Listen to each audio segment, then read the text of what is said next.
في مصر تقدر إنك أنت تفتح مشروع بدون رأس مال يذكر أو برأس مال قليل. في الأسواق التانية ما ينفعش تدخل وأنت ضعيف. طيب أنت دلوقتي حيرتني أقعد هنا ولا أسافر؟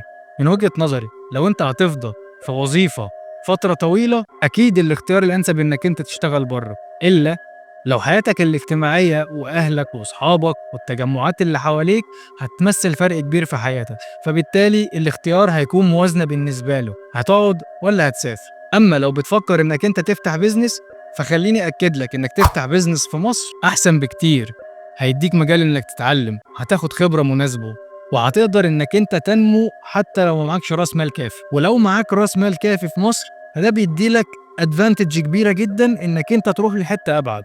هو صحيح مش بيديك ضمان، وبرضه هرجع أكد لك قاعدة 1% ثابتة، ولكن لو أنت شخص غاوي معفرة وطموح وعندك الرغبة القوية إنك أنت في يوم من الأيام تبقى صاحب بيزنس شركة كبيرة، الأسواق الناشئة بصفة عامة بتديك الفرصة إنك تبدأ من تحت وتطلع لفوق، على عكس لو فكرت إنك أنت تبدأ من فوق غالبا هتنزل لتحت.